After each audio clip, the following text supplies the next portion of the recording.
Part 2 of our Chicago journey is proving to be mainly a South Side Chicago journey, and we're about to go into some neighborhoods that we've never been in before, and I think there's going to be a pretty powerful story that's going to come.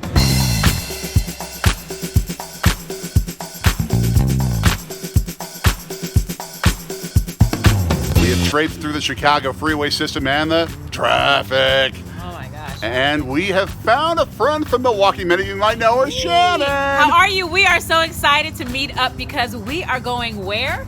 To the subway. The DUSABLE Museum. Yes, we're going to get a little culture while we are in Chicago, in the Chi-Town. And we may also get a hot dog. I don't know. We'll see. Possibly. Now, Chicago hot dogs aren't necessarily your thing. You like ketchup, and there I think is a rule, no ketchup. Yeah, no ketchup. So well, we can have a Milwaukee dog. We'll figure something out. Yes. Let's go.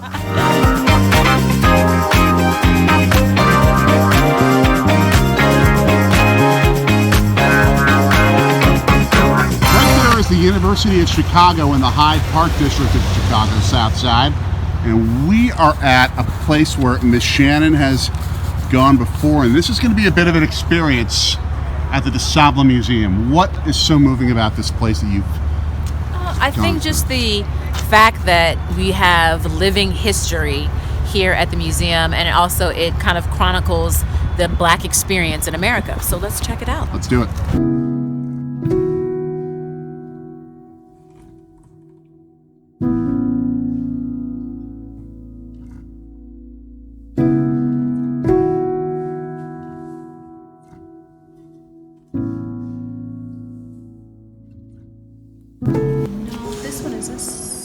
These? Phyllis Wheatley. No.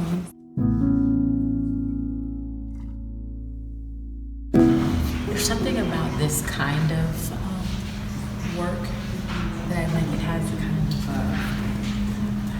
primitive, but it gives off It's visceral. yeah. It feels very visceral as we look at it. And the visceralities, I mean, and you could speak better to it than I ever could, but just about how there was so much anger, so much pain that had to be expressed and come out. But even when you look at the details, Tony, like how she had to carve that into the wood to get it to come out on the paper, but she had to do it kind of backwards, right? Because she's carving it out this way, but making sure that it looks correct once you pressed it down, you know? It's like looking into a mirror and having to work backwards. This is Martin Luther King. This is Frederick Douglass, who was born a slave but freed himself and educated himself. He was one of the famous orators of that time when slavery was still in existence. This is, I believe, Sojourner Truth. This is Malcolm X. This is Harriet Tubman. And then that's a picture of a slave. People who fought for our country but weren't given all the rights that everyone else received.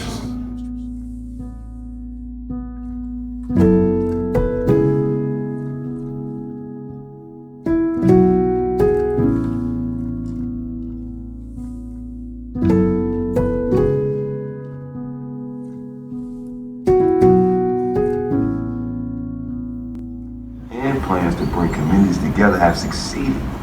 In my honor, there are several buildings around the city that bear my name. And those who remember me will still believe that I had a tremendous impact on Chicago. But I will admit I do miss my birds. Yeah, my birds. If it's a spring or summer day when you leave the museum, look up at the trees in Washington Park.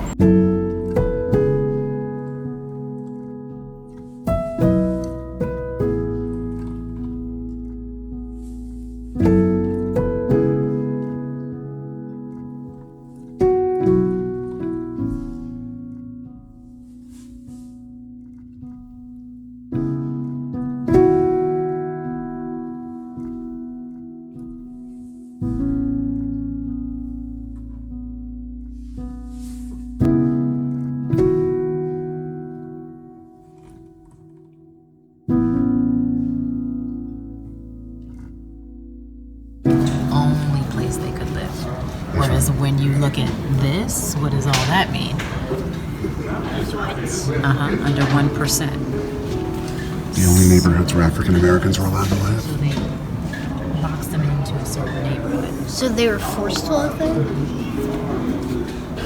Houses bombed in racial conflicts from 1917 to 1921.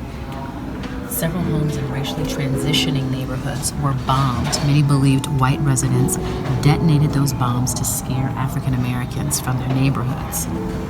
Others believed that the real estate brokers were responsible, so they were creating fear. Even Milwaukee history in the 1960s, it wasn't necessarily bombings, but it was often threats of violence towards a lot of marchers who were saying, let's have fair housing in this city. If you ever look up Father James Grappi, you'll see some examples of that. I can show you some of that when we come back. Yep, Oh yeah, I know who that is. in the 1960s. Yeah, I know who you're talking about.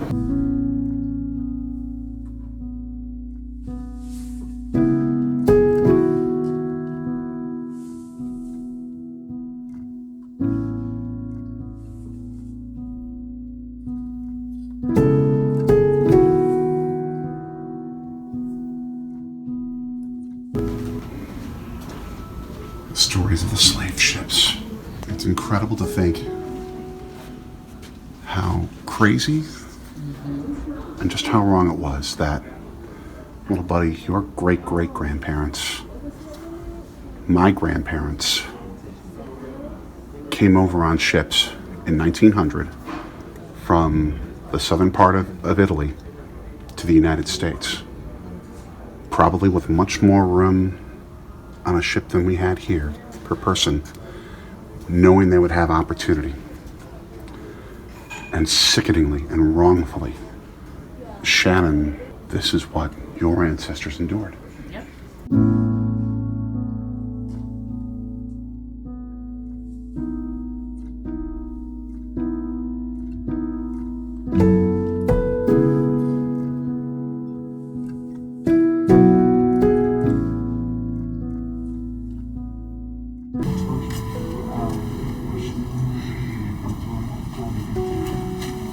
It hurts to see this. We joke about bubblers in Milwaukee, but this is painful to watch. As you were saying, little buddy, It's just crazy to see. as you said, it's unfair.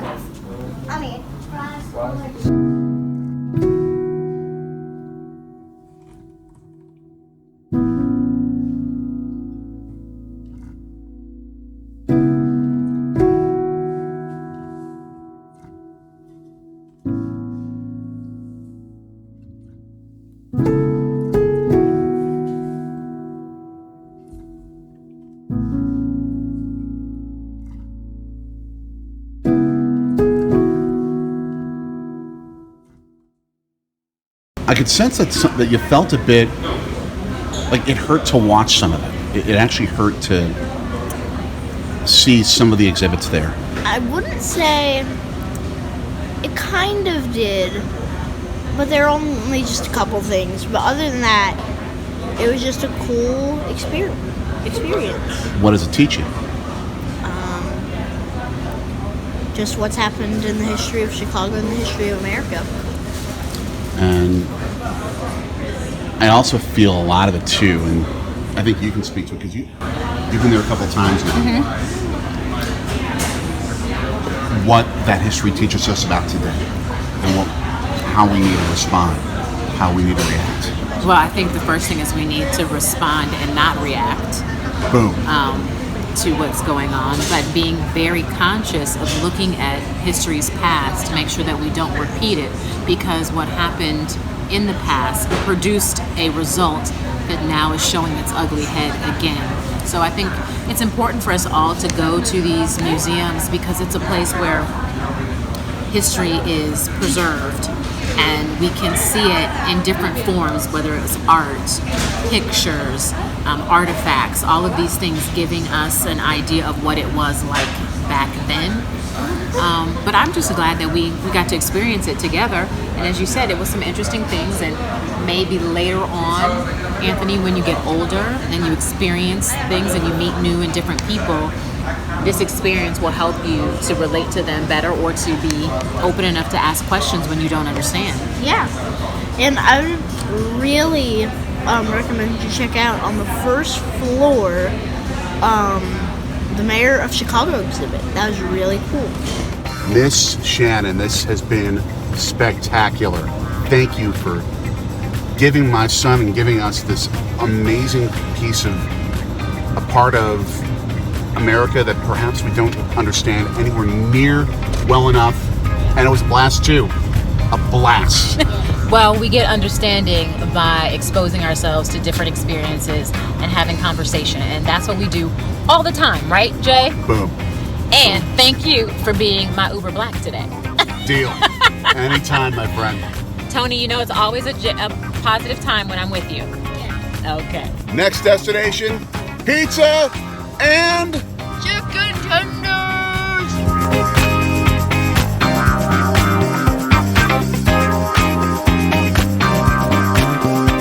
Remember how I told you the story about how Aunt Clara's place, Clara's mom, Celeste, opened the bar and pizza restaurant? Yeah.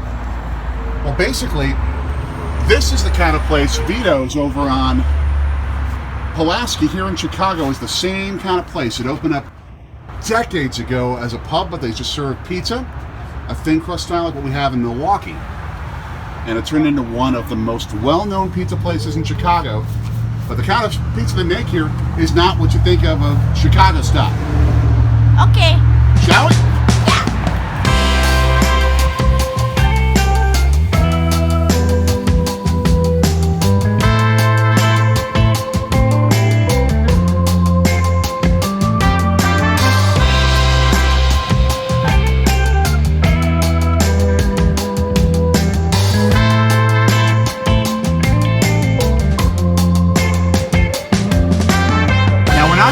For a part of our Chicago trip, but for an episode of Chicken and Carrots. And how many cities is this now where we've done Chicken and Carrots? Like that though. She's like, I'm the only one. It's like, you're not the only one. I've lost 6 people now. 4. What are they? Huntington, West Virginia, Milwaukee, our home, Chicago, and San Francisco. Just to the east of Palermo, right by the town of Bagheria, is a place called Sant'Elia, which is where my relatives came from. Now, we've been waiting for more than an hour, but in reality, it's because of all this you see here. A packed crowd, lines waiting. This is a hopping spot. It was, I'd probably say, at least a very hidden place until you got the diners, drive-ins, and dives in Guy Fieri, and that changed everything about this place in a lot of ways. Thank you. You're very welcome.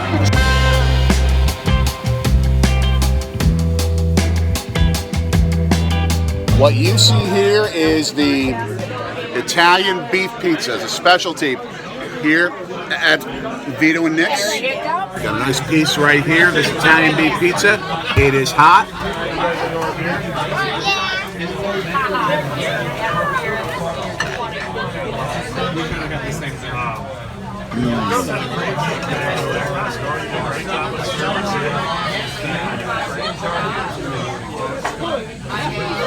Outstanding. Combination of the char and the thin crust, the earthiness of the Italian beef, which I've never had on pizza before. Balance of the giardiniera, it is so good, so good. There is such an explosion of flavor in so many different fashions with this. It is just off the charts. No.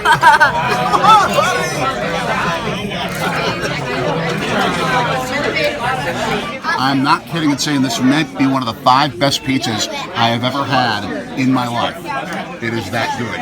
Now, little buddy, when we were in Philadelphia, we absolutely had to go to this place. We went to this particular locale twice in Philly Nice. because it was so good. And when we discovered it was in the Chicago area, we absolutely had to come again. And we're back here again. Let's go in.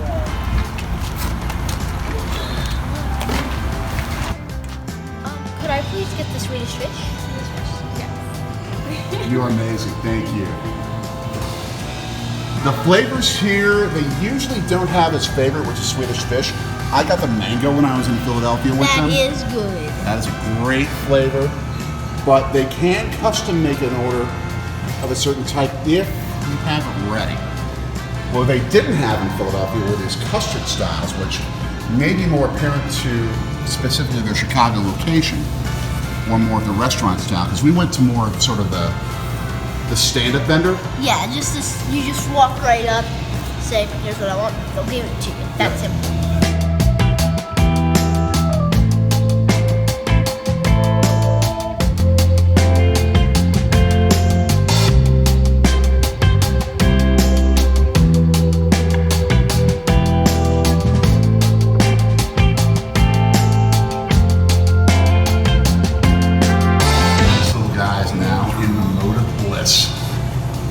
I had this 2 years ago back on the East Coast, just amazing. Meanwhile, I'm doing the 2-level orange. We're doing the traditional and underneath the blood orange. Toast. What a day. A fantastic day in Chicago. We couldn't get to do every single thing that we wanted to. The John Hancock Center, the what's now called Observation 360 or something like that. It's called the something Michigan Avenue. 875 Michigan Avenue. But Who's gonna call it? it's the Hancock. But we still had an absolute blast. We want to thank Miss Shannon for an amazing good time sharing time with us at the DUSABLE Museum. Yes. And especially everybody over at Clara's, and such a good dinner at Vito's, and then right here. Great way to end it up. What do we do if we want to get more of our content? You just gotta subscribe, hit the bell, like, share. That's all you gotta do. Until our next video, he's little guy, I'm daddy. So long! From Burbank, Illinois.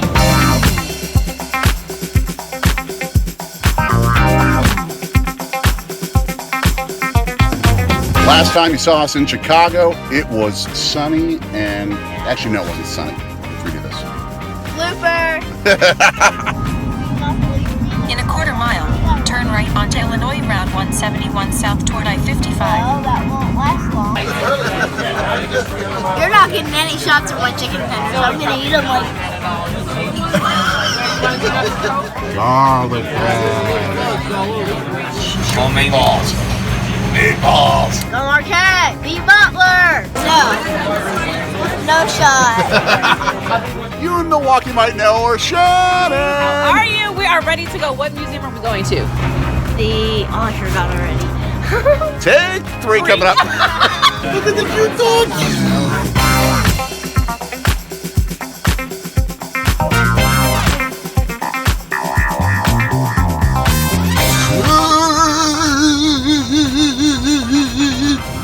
Okay, that was bad.